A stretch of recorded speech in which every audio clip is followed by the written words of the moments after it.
Need a super cute low budget hairstyle for the summer? Look no further.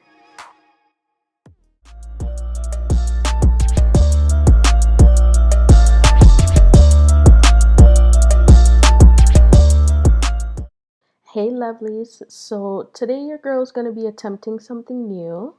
I'll be attempting to do the passion twists. So as you guys can see, I'm starting on freshly washed, freshly blow dried hair. So at this point, I'm kind of just taking out the little twist that I had and making sure that my hair is prepped and ready for the parting. So for this style, I'm going to be using Shine and Jam.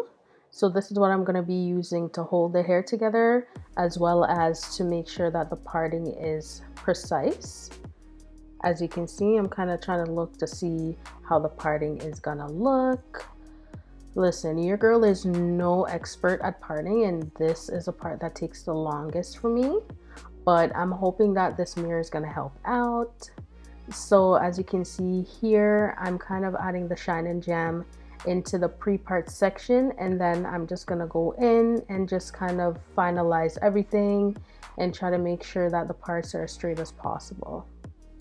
So once I do that and I have parted my section, I'm gonna go ahead and apply that Shine and Jam on the base of that section and kind of make sure that I smooth it in. And then what I'll be doing is I'll be adding a rubber band, because for this method, I'm going to try the crochet method as opposed to braiding it in, because I kind of want it to have that invisible look. But this is the way you can do it as well if you're not an expert. And if you're anything like me, I'm not an expert at all. So this method will definitely help you to get that invisible look. And I feel like it also saves on a lot of time as well. So I finally finished parting my sections. The stress took me like an hour, more than an hour. I'm not a specialty in parting, like at all. Like, it's not my specialty. It's always a struggle. So for this style, I'm going to be using the water wave pre-stretched hair in the length 20 and the color 1. And since I'm doing the crochet method, of course, I'm going to need a crochet hook.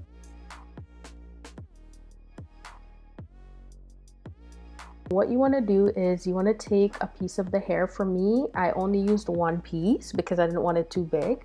And then you're going to hook it into that crochet hook, and you're just going to gently pull it through.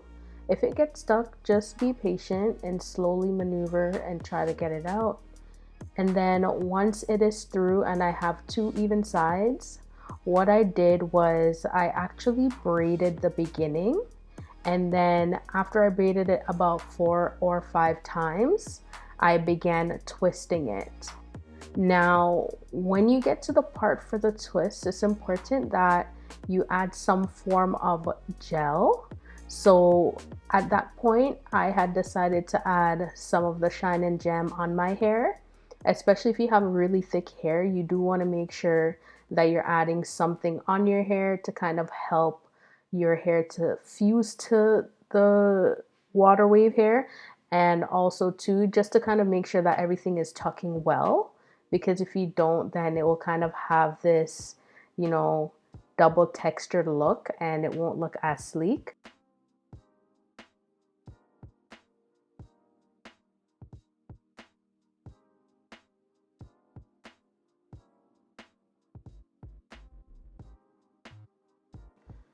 So what I'm doing here is once I twist all the way down to the entire length of the hair, once I get to the ends, what I decided to do was create a knot.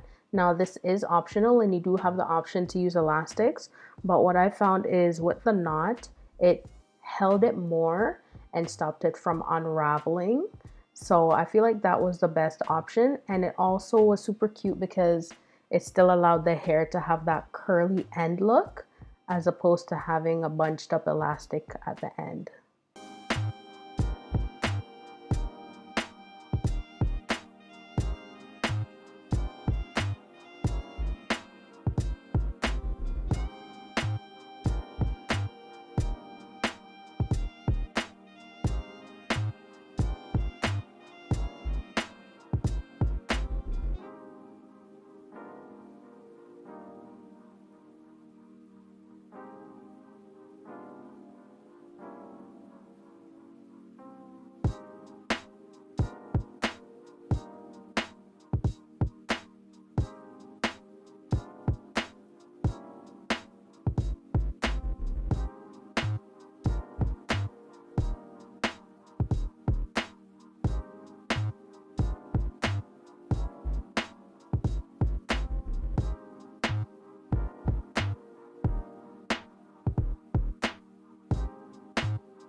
A key thing to remember for this style is to make sure that you're holding your hair and the water wave hair really tight and ensuring that the main focus is blending your hair well with the water wave hair. Because if you have hair like mine, you know that the texture is completely different.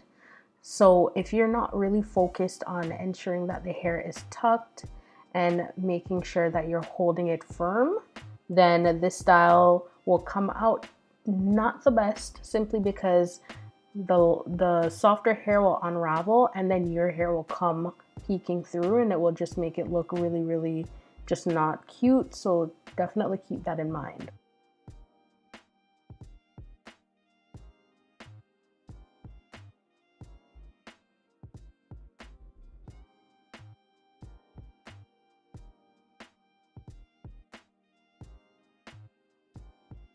So I finally finished, and now of course it's time for the edges.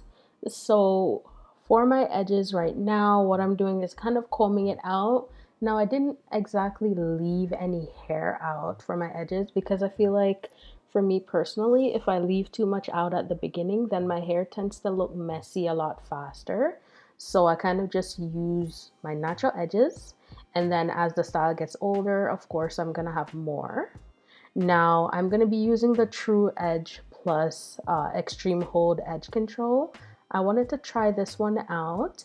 This is in the flavor peach, and let me tell you, it's smelling real peachy. It smells real good.